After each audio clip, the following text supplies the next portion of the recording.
lot of sense when I wrote it. But I'm just going to skip the thing I don't know what I meant. We have a fabulous speaker tonight. Gary Singleton is a dear, dear friend and somebody I have known for a great number of years. He has dedicated his career to the credit union movement, and he brings the passion and dedication into his role as the new president and CEO of Montana's Credit Unions. Yoo-hoo! Yay!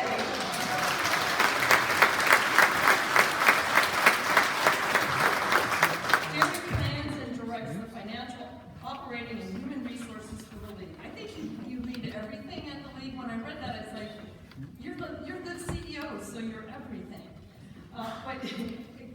Under Gary's leadership, the league continually delivers quality advocacy programs, services across the state. Before joining Montana's credit unions, he spent 25 years as the Vice President of Credit Union System Relations at TruStage, formerly known as CUNA Mutual Group. See, I'm learning to make sure I say that word. Working closely alongside leagues, CUNA, and other key partners to build a thriving credit union system. During his time in the credit union movement, he has served on national boards and advisory groups, including the National Credit Union Foundation, Advisory Board of Steve Finhill Fund, as well as an active credit union development educator with designations for International DE, Caribbean DE, as well as African DE. I have two, so I've got to figure out how I get a third one. And if you've never been in a DE program, stop and talk to Gary tonight after the session, because it does truly change your life. When he's not working, you can find Gary spending time with his family, hiking and connecting in the community. Please give a warm welcome to my friend and colleague, Gary Singleton.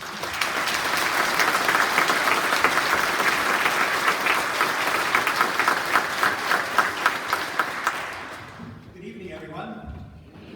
It is so great to be here. I'm honored and also very humbled to talk tonight about credit union philosophy, the heart of what we do. And I know many of you in the room, and I think so many of you embody the credit union spirit, and you are walking credit union philosophy people.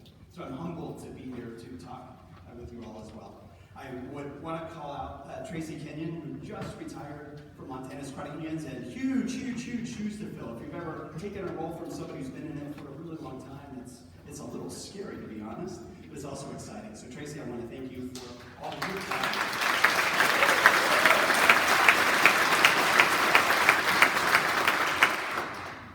So tonight we're going to talk about credit union philosophy. And for those of you who know me, I tend to talk in threes. And so I'm going to have a series of three main things that I want to talk about, and those will also have some threes woven into them as well. You do have a secret envelope that I'll instruct you on what to do in just a little bit. We're going to talk about Montana, we're going to talk about the United States, we're actually going to talk about Africa a fair amount as well. I just got back from spending a month in Africa working with credit unions and SACCOs across the continent, and so I'm excited to talk a little bit about that when we talk about credit union philosophy. How does that sound? I tend to facilitate more than I speak, and so you're going to be doing some of the work as well. So that's part of the envelope and a couple of activities that we'll do together in our tight space as we're here too. So let's jump right in. Sound good? All right, so when we talk about credit union philosophy, I'm going to talk about it in terms of you, in terms of them, and in terms of us. You might think, why start with you? We're talking about credit union philosophy. Why start with you? I think that's the best place to start. That's the best place to start. Because it starts with the heart. It starts with who we are as people, as leaders, what gets a hold of our hearts, how we serve, how we lead, how we learn, how we grow. And all of those things start right here. And when we talk about credit union philosophy, the people I know, like Diana, and like Tracy, and so many others of you, you have credit unions in your blood and in who you are. So 3 things to think about when you think about you. The first one is to know your values. So what I want you to do is think about 3 people in your life. It could be somebody you know personally, it could be somebody you admire. So think about 3 people that you admire, and what's one thing about each one of them that you admire? What's one trait? What's one value that you admire about them? And take just a second to think about who those 3 people are.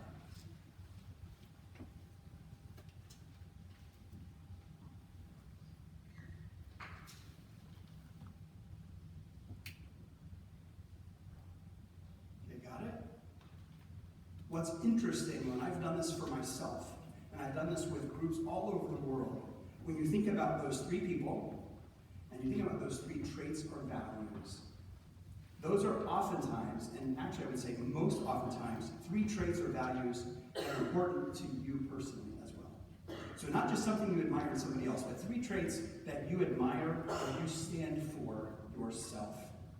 And think about that. Some of them might be values you actually are living out right now. Some of them might be aspirational values, things you hope to aspire to. Now what I want you to do is to connect those dots. Tracy and I talk about being connectors all the time. Connect the dots now to credit unions. How do those values or those traits that you admire in those three people, who are also your values in most cases, how do they line up with the credit union values? And what are the connection points that you see there? Because you see, when we started, most of us didn't go to school saying, I want to be a credit union person. Right? A few of you, but most of us don't. But when we get here, we stumble into it. And then it gets a hold of our hearts and it doesn't let go. And part of that reason is because it lines up so nicely with our values. Roy Disney said, it's easy to make decisions when you know what your values are. And I'll add, and you're living out those values. If you think about that credit union spirit and the role that you are playing in your credit unions and your organizations, and the roles that you will have in the future, think about how you make decisions that line up with your values and also the values of credit unions. So know your values is really important. The second point I would say is know yourself. And know your peeps. Right? Those that you work with, those that you serve, those that you work with around you, your credit union peeps. Right? Think about yourself. What are your hopes? What are your dreams? What are you afraid of? What struggles are you facing? Think about your teams and the same questions for them. Who are you as a consumer? What are some of the needs that you have? I know in the DE program one time we did an experience for a workshop that was, what would it take, what one thing would it take for you to actually be on the streets? Many of us are one step away in some way, some major thing that could happen. And that's where our members are. That's where many people in our communities are, every single day. And if we know that about ourselves, and especially our peeps around us, that helps us when we think about living out our values and serving our wonderful movement that we serve. The National Credit Union Foundation has a huge focus on financial well-being for all, as does our entire movement. CUNA, League, so many others have that focus on financial well-being for all. And one of the things that they said in the research with system leaders from all over the credit union movement, it starts at home. It starts here. So that's why we're focused, when we talk about creative philosophy, that's why we're focused on us first and foremost. We have to be able to make sure that our employees and our teams are healthy financially. If they're meeting with our members and they're meeting with our communities and offering products and services to them, how many of them are also struggling financially? How many of our employees are going to payday lenders because they're embarrassed or afraid or ashamed to come to our own institutional building? Right? How can we help them to understand we have to have our house in order before we can truly serve others? So credit philosophy is so much about us and us first and foremost. So first, knowing our values. Secondly, knowing ourselves. And thirdly, we have to do this with an activity. So what I'd like you to do is everyone take your pointer finger like this. Make sure you can see me. Everybody can see me. Wave your finger like this. Okay. What I want you to do is now just take your pointer finger and just watch me. Take your pointer finger and just move it right up here and just place it right on your chin. Okay, the last time I checked, this was my chin.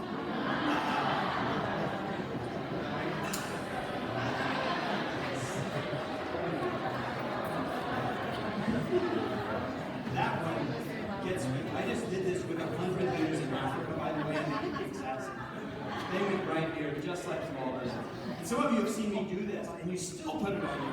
Right? Tracy, you've done this before, right? So, what's the message here? As leaders, right? Are we walking the talk? Do our words and our actions line up? And a big part of credit union philosophy is making sure that our words match our actions, because people are watching. They're always watching. They're watching what we say and what we do. And do our actions truly line up with our words? So now think about it as you're walking back tonight. Just continue to think about this. Are my actions as a leader, as I go through, whether I'm a year one, a year two, a year three, or a I'm here to help, I'm a faculty member, all those things. Are we walking the talk? Are we truly walking the talk in such a way that it makes a difference in credit unions and in our great movement so that we can serve our members and also serve our communities? So you, know your values, understand yourself, and walk the talk. Now let's talk about them just for a minute. So, credit unions. Let's talk about those that we're serving. A big part of understanding credit union philosophy really is truly understanding our members and our communities. And to truly do that, we're going to have 3 B's. So these are the B's, the Beatitudes, if you will. The B's for us as a credit union movement and as credit union leaders. The first one is be informed. There's tremendous research all across our movement about consumers and our members and our communities. And you probably, as part of your studies going through the program, you do some of that, a lot of that research. The National Credit Union Foundation is a wealth of information on financial well-being for all. The Financial Health Network is also another one that's outside of our industry but very supportive of what we do. The Fleeing Research Institute. TruStage, where I just spent 25 years. They have a multicultural center of expertise that every year puts out research, very important research, on what's happening across the country and ultimately across the globe as well. You think of Inclusive, it focuses on CDFIs and NDIs and all of the work that they do to help us to really, truly be informed of what's going on across the country as we serve our members. Did you know that 176 million people in America are financially unhealthy? 176 million. And for the first time in 5 years, it's actually gotten worse. It's gotten worse. So even coming out of the pandemic, even all the things that are happening today, financial health has gotten worse. And there are 3 main areas in particular. One is expenses are outpacing saving or earnings. People are saving a lot less. They're unable to save. And there's a huge fear of the inability to actually be able to be financially healthy in the future. Those are just 3 of the indicators that are showing that people are concerned about what's happening today. 6 of the 8 indicators in financial health, according to the Pulse survey from the Financial Health Network, 6 of the 8 have actually declined, or even over just the last year to this year, across spend, plan, borrow, and save, across their 4 main categories. It's kind of scary if you think about it. In the TruStage Multicultural Center of Expertise, the research they just put out this year showed that almost half of all the respondents in the survey said that it's going to take 2 jobs. One job's not enough. It's going to take 2 jobs to actually make it work, to make ends meet. 2 jobs. And in millennials, it's over 50%. So of all respondents, it's almost half. And in millennials, it's well over half. So the question is, oftentimes you think about the gig economy and all these other things, that people are earning money differently. It's not the typical, you get paid every 2 weeks. So are our credit unions, so when you think about credit philosophy, when you think about walking the talk, are your credit unions really flexible enough to offer products and services to members whose income might be very fluctuating and it might not be consistent? Do we have products and services? Do we have underwriting standards? Do we have ways that we can meet those needs? And as I talk to credit unions, some do, some are doing a great job, and many of us need to think out of the box a little bit in order to truly to do that. In the same survey, they asked people, why would you choose a financial institution? What are some of the main reasons that are out of the box? And there were 3 things that consistently came up across consumers in this survey. One is that the financial institution is committed to financial health, committed to education, and committed to addressing food insecurity. Those 3 areas came up time and time and time again across the respondents. And if financial institutions are focused on those 3 things, financial health, education, and addressing food insecurity, they want to do business with that organization. So the question for you all, when you think about credit union philosophy, are you involved in those things? Or do your members and your communities, are they important, or are other factors important to them? And do you know, and how would you know what those things are? You know, there's good news. That sounds like some hard news. 176 million American consumers are financially unhealthy. The good news is that's why credit unions are formed, right? We were formed for such a time as this. We were formed to do this work. We were formed to offer products and services to people. And here's a couple of examples from Montana's credit unions. Of all the mortgage originations that took place, 71% of the total came from low and modest means borrowers. We got a few of those in Montana, and that's pretty cool to think about. The financial give back, if you will, to consumers in Montana last year, $30 million. Most of it came from lower loan rates. Some of it came from savings, and higher savings and lower fees. But the bulk of it came from lower loan rates. $30 million going back into Montanans' lives. And you have examples in your credit unions in your states that go on and on and on as well. So the first be informed. Here's the second one. This is where this envelope's going to come in. Are you ready for the envelopes? Okay. So I hope they didn't hype the envelopes too much. Just don't open them. Okay, so here's what I want you to do. Don't open the envelopes yet. Okay. So here's what you're going to partner up with somebody who's sitting next to you. So find a partner. Make sure the number on the front of your envelope is not the same. All right? So you want to make sure your envelope is not the same. So trade if you need to. Okay, you're good on that.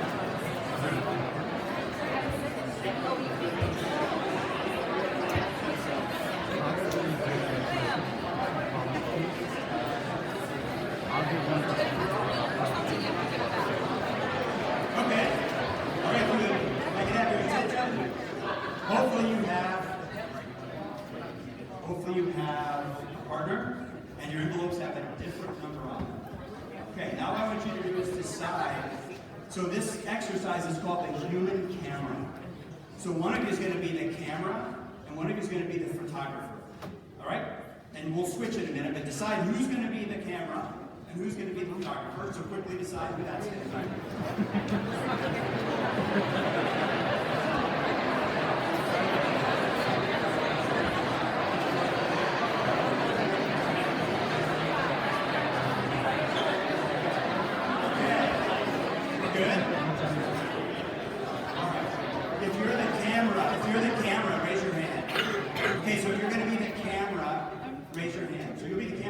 Here's what you're going to do in a minute. I'm going to ask you to close your eyes. Okay? Because you're a camera, right? And your shutter is closed. What's going to happen in a minute, not yet, but in a minute, the photographer is going to take his or her card out, and it's a picture, and they're going to hold the card in front of you, and your eyes are going to be closed, and the photographer is going to take a picture. What that means is the photographer is going to go click, click, that quickly, click, click. Okay? So when the photographer says click, you open your eyes, and when they say click, you close your eyes. In that moment of opening and closing, you're looking at the picture. You're trying to take in as much as you can about that picture. And then, so do that, and then I'll give you some instructions, further instructions. So partner up, you have your camera, your photographer, open the card,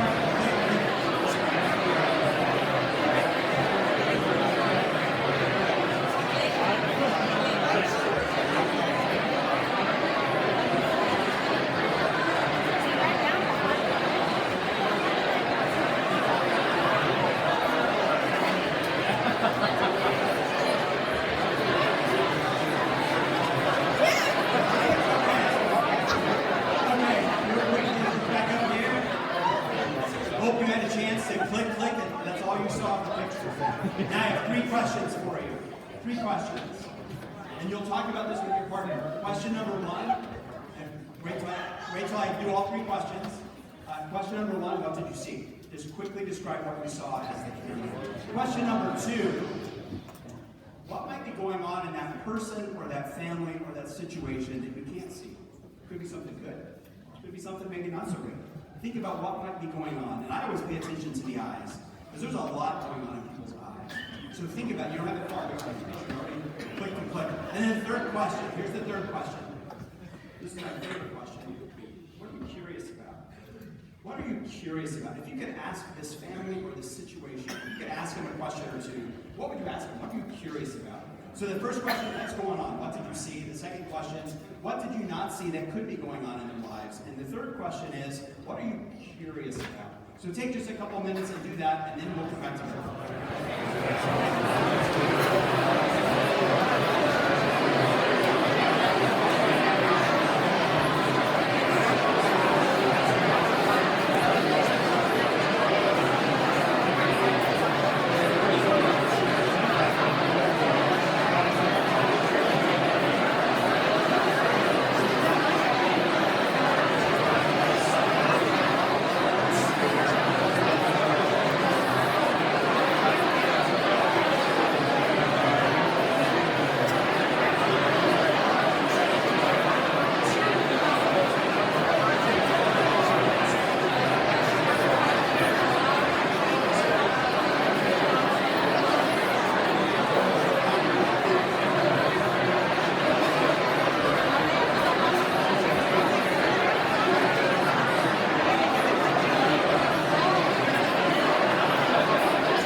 we were a group of 20 people, we would just circle up and we would talk about what the experience was like. Obviously, that would be a little problematic with this many people in the room. But think about what was the purpose of that when you think about credit union philosophy. This activity is called the human camera. I'm calling it for tonight, you only have a glimpse. You only have a glimpse. Oftentimes, when members come into our lives, we only have a glimpse. We just have a little snippet of what's going on in their life. And yet there's so much more. Think about when you go on vacation somewhere, and you come back with all these pictures, right? I just got back from Africa, all these wonderful pictures, and I'm showing people, they see the picture, right?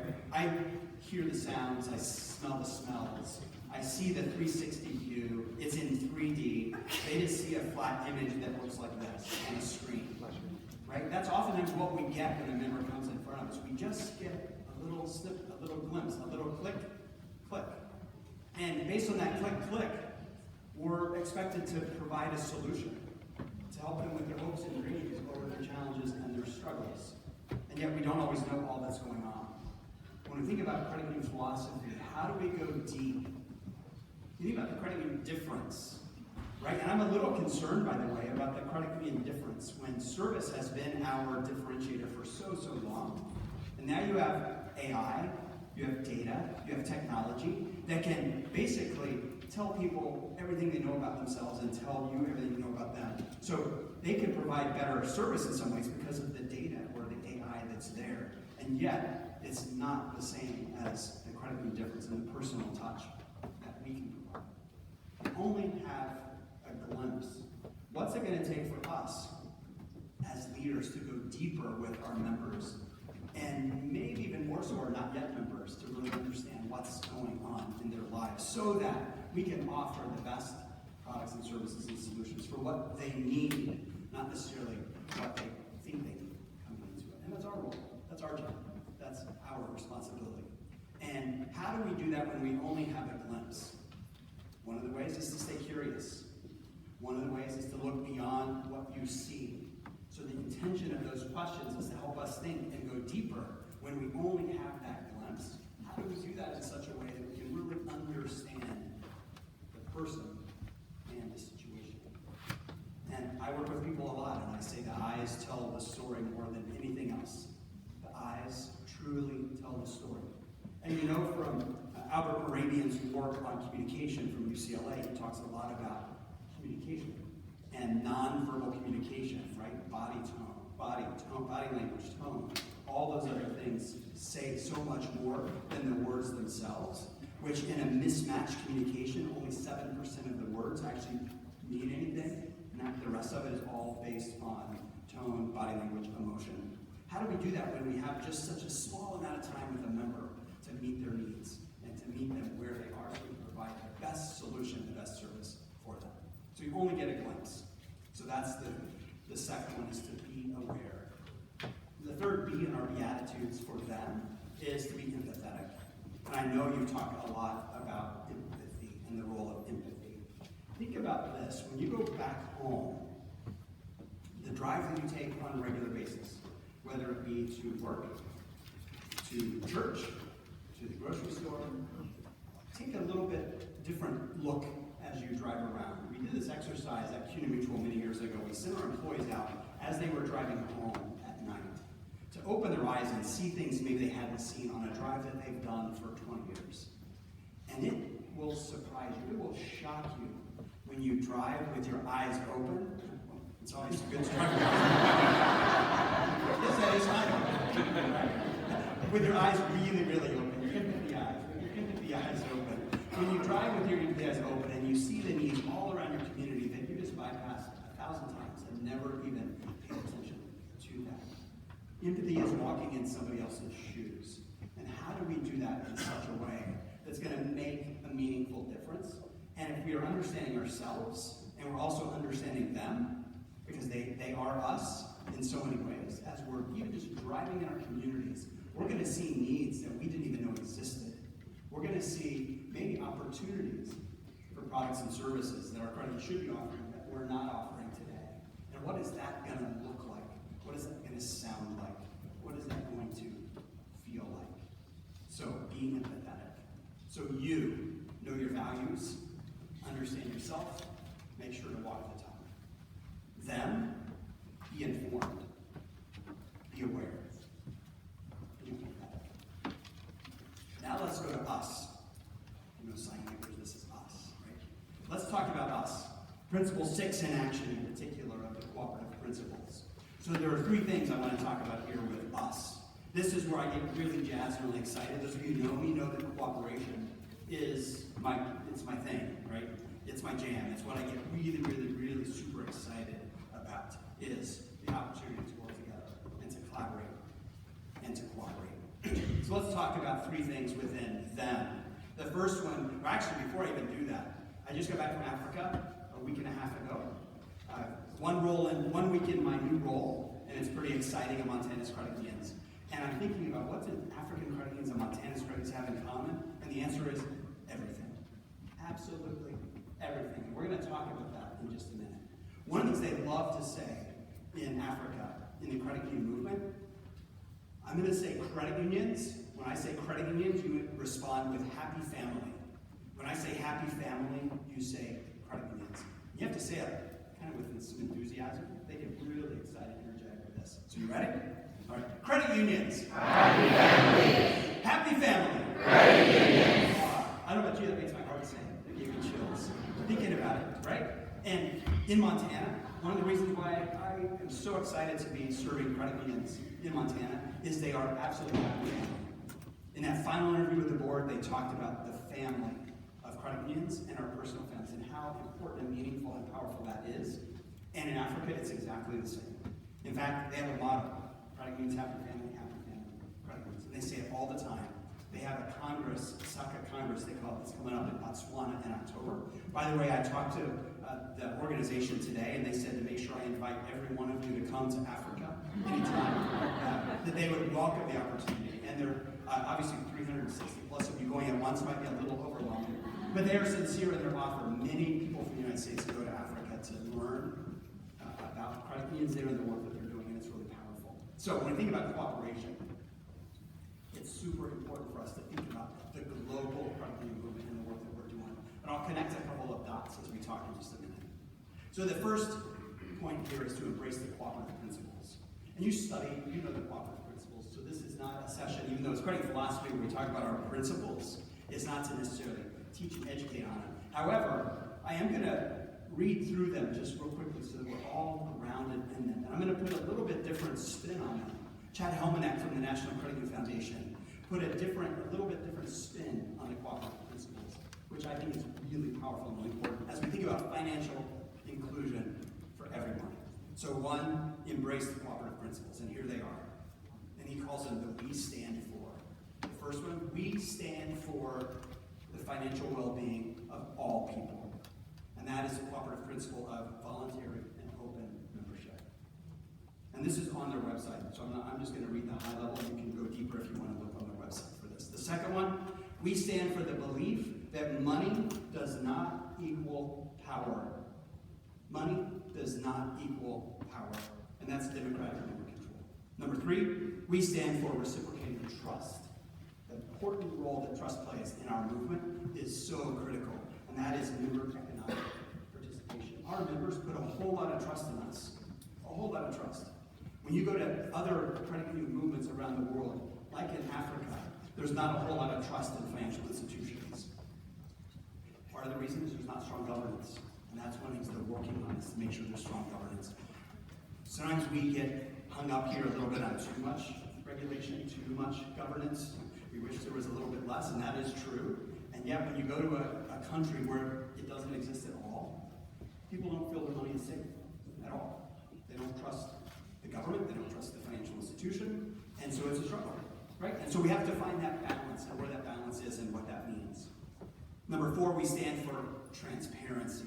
That's autonomy and independence. Number 5, we stand for developing educated and well-informed citizens. Think about that in terms of the role that we play in our credit unions and how important that is to make sure that our members are well-informed so they can make good decisions. Number 6, we stand for unity. That's cooperation among cooperatives. And that's That's my jam. That's the one I get super excited about. I'll share a few examples of that in a minute.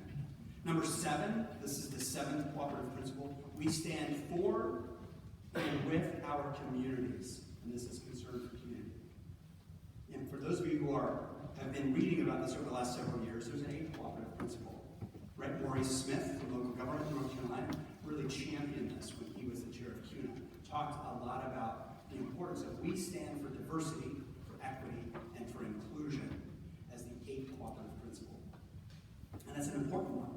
You can say that those things are woven into the other 7, and to an extent they are, and we also have to really focus on them now as a specific and distinct standalone. So the first one is embrace the cooperative principles. The second one is to connect to the development issues. Our members and people in our communities are facing a world of hurt. Right? There's a lot of bad stuff going on, and it's not getting any better for many of our members and many of our communities. And so we need to really, really, really go deep and connect to the development issues. And that is our superpower, by the way. If you think about the cooperative principles, think about them as the answer. This is the solution. This is how we have chosen to uniquely meet people's needs and their challenges. Then you think about the development issues that people face. Hunger, housing. I don't know about your states, but in Montana, housing is just unbelievable. In Bozeman, where I live, teachers, firefighters, civil servants cannot afford to live there, and they're taking jobs, good paying jobs, and they're moving, and there's no housing for them. And we have people living in RVs, living in cars, and they're teachers, right? And they're nurses. My daughter's a nurse, right? And it's really, really hard. What are we doing as a movement to address some of those issues? So think about those development issues and what we can do about them. Lily Newfarmer is a real good friend of mine. She's the president and CEO of Terrence County Credit Union in Fort Worth, Texas. And she runs a smaller credit union. And she says, help me solve my members' problems today. So if you're coming in and want to talk about strategy and big picture and what it could have, should is in the future, and we can do these things, she said, that's great. But how does it help me solve my members' problems today? I think as we think about credit philosophy, we really have to think about how we can help solve our members' problems today. We have to be there for the future. We have to be there for tomorrow. We have to talk about those things. And we also have to be willing and able to solve problems that our members have today. Virginia Credit Union, they do financial health survey every year of their members. And one of the things they do, and I'm so proud of them for this, one of the things they do is they look at where the gaps are. And in 2022, they had 2 big gaps in their survey. One is young people. They were not adequately serving young people among their membership. The second one, women, and in particular women of color. They were not adequately meeting the financial needs of young people and women of color. And so they did focus groups with those 2 segments, and they created unique products and services to meet their needs. So think about that. Do we know those things in our credit unions? Do we go deep into our membership to really understand and know what the needs are and where the gaps might be? Some of our products and services benefit one group and they burden another group. What are we doing to make sure we're providing that equity? And how do we know? And are we using the data that we already have, and we got lots of it, to help us understand and to know those things? So connecting to the development issues is really important. And finally, this one needs an activity to it as well. So this one is the third and our final one, and then we'll wrap up with some stories. So if you'll take your pointer finger again like this, what you do now is lower it down. I'm going to scoot over here. Lower it down to about your belly button level. Like this. Okay. Now I want you to just look at the tip of your finger and start rotating your whole arm clockwise. Clockwise. Okay. And looking at the tip of your finger, move it clockwise. As you do it, now slowly raise your hand all the way to the ceiling. Keep watching the tip of your finger. When you get it raised as high as you can, which way is your finger going now? Okay, some of you need to start over. So, this is another one you'll be doing as you're walking back to your room tonight. This one is one of my favorite activities. This is one of my favorite activities. So you start off down here, tip of your finger, go clockwise, raise it all the way up. Now it's going in a different direction. Now, unless I'm this amazing mentalist that has all the change in midway, which isn't true, something changed. What changed? Your perspective changed. your perspective change. So, when we think about us, we think about the work that we do together in this credit union experiment, in this credit union movement. How do we share our perspective? You have a perspective that nobody else in this room has. Are you sharing it, and how are you sharing it?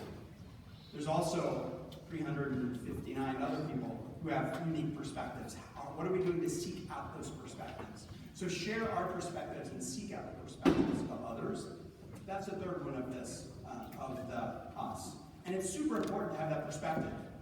Many of you are here for the very first time, year one, right? And you're looking up and it's bright and all this stuff is super exciting. Then you got the year three, we're looking down at the end, it's almost time, right? You're getting closer and closer to the end. How do we bring those perspectives together? We have people who have been in the credit union movement for, I was looking at you, sorry, a really long time. And some of us, maybe not so long. Those are unique perspectives. We have people from other countries.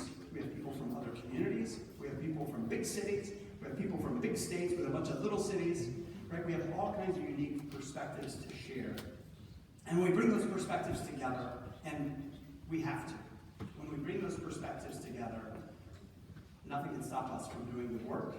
It's important work that we need to be doing to serve our members and our community. So share and seek out perspectives of others. And it's super important to do that.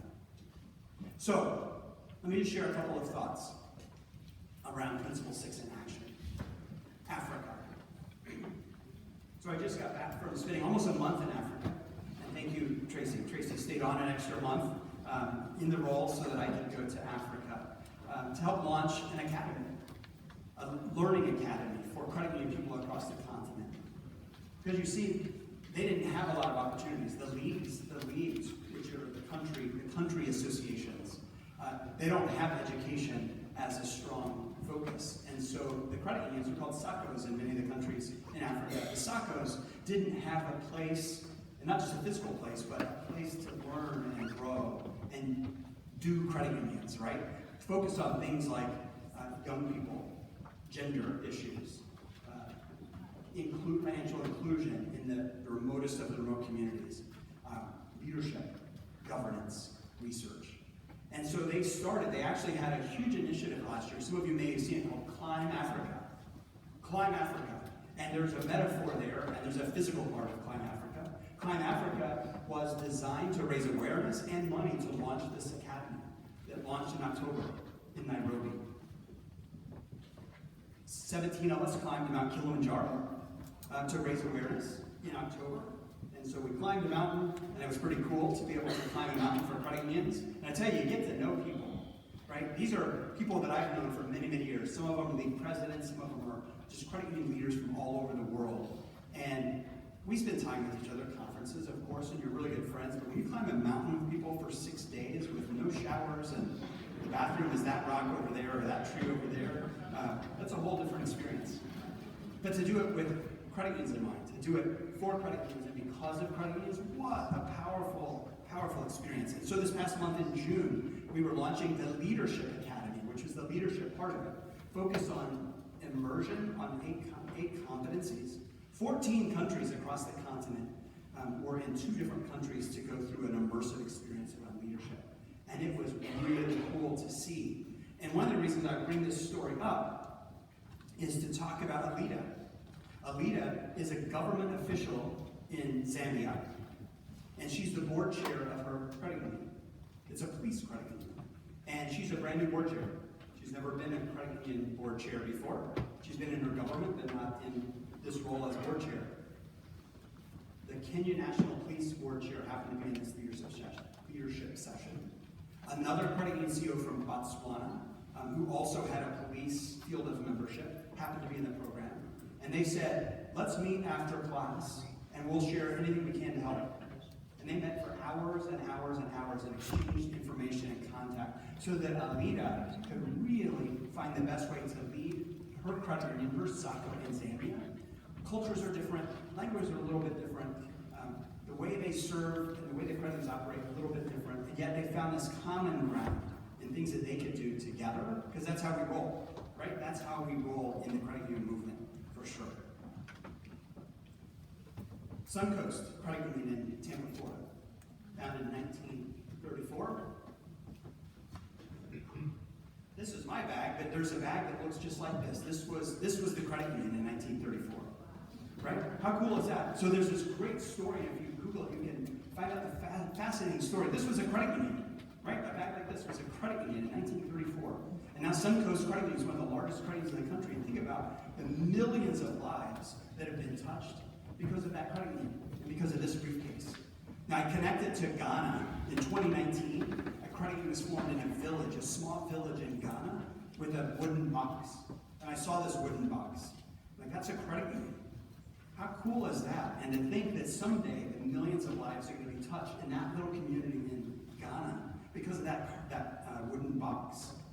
It's so powerful to think, and you all have stories if we went around, person by person, story by story, and we saw, and we heard, and we felt the stories, your member stories. I've been at many, many big annual meetings, and it's so fun that last night when you have the big celebration where you honor the volunteer of the year, the professional of the year, and they're almost the same, regardless of what state you go to, they're the same, and I love going to them, because when you sit at the tables, and you're having dinner with credit union people, and they get to going and telling their stories. The cultures are different, sometimes the languages are different, sometimes the stories are different, but they're really all the same. And they're so proud to talk about and to share their stories. Whitefish Credit Union in Montana, where I live, they just launched this Member Stories campaign. And some of you have maybe seen it in the CUNA News. It's really cool. So they're highlighting members and small businesses in their community of the work that they're doing. Not to showcase the credit union, but showcase how these members, these community leaders, are serving others in their community. And it's really powerful and enlightening to see the work that they're doing. In Montana, under Tracy's leadership, they started a health insurance trust. Think about cooperation with cooperation. Health insurance costs are really high and they're really hard. And so they created a collaborative, cooperative model that's very effective in serving the healthcare needs of employees of credit unions in Montana. How many of you are leaders in a credit union that's 300 million or less? Okay, and how many of them have your CEO is a woman? Okay, so 4 years ago, women CEOs from smaller credit unions got together and said, we need a safe space to get together to meet. And they formed the Credit Union Women's Leadership Alliance, or CULA. Right? So anybody CULA member here? All right, we've got some, right? So I was part of helping to facilitate and helping to get the group started. And wow, they were my heroes. So powerful. Tracy's involved with them as well. The work that they do, the safe space that they provide, and to hear them talk when they get together, and they say, I've never felt safer to talk about some of the challenges that I'm facing as a CEO, and in particular sometimes as a woman CEO. Right? This is another great example of collaboration among credit unions. So powerful. CU Pride is another organization that just started for LGBTQ+. Again, a unique niche organization to really serve uniquely the needs within our movement. The Credit Union DEI Collective, credit union leaders from all across the system, focus on DEI issues, taking a stand on important, critical issues that not only our nation's facing, but our credit unions are facing as well. ACUAL, the leagues, and the work and how they collaborate with CUNA and others on advocacy. And advocacy is job number one for us as leagues and as trade associations. So making sure we have a strong advocacy voice out there is really, really important. And I could go on and on and on with the stories. So you know your values, understand yourself, walk the talk. Then be informed, be aware, remember you only have a glimpse, be empathetic. And finally, us. Embrace the power of principles, connect to the development issues, and share your perspective. Your mission as credit unions hasn't changed, and it won't change. It won't. However, our methods have to change. While the message doesn't change, our methods have to change. Because consumers' needs are different. Access is different. The competition is different. world is different. So we have to be willing and able to change our message. When we keep all these concepts at the forefront, we'll remain relevant, we'll also thrive into the future. You know, we've got a lot of people counting on us, don't we? I don't know about you, but I feel the weight of that. I feel the pressure of that. There's a lot of people counting on us, counting on you, counting on all of us to do the work that we're called to do, we're compelled to do. I often say, what is that thing that you can't not do? And for me, that's this. That's trying every day to serve our credit unions, to serve our members, to serve our communities, so that we can truly make a difference in their lives. Credit unions. Happy family. Credit unions.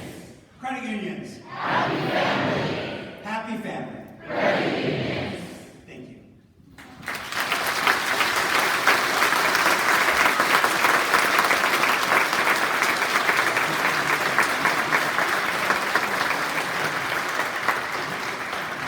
That was simply amazing. I have known you for a long, long time, and I know you're passionate, I know I'm passionate, but I think you outpassion me. We have just a couple of minutes for questions, but I bet you have a ton of questions. So the question is, do you want to stay in here for 10 more minutes and ask questions, or talk to Gary outside at the reception? Oh, they want to go. So how many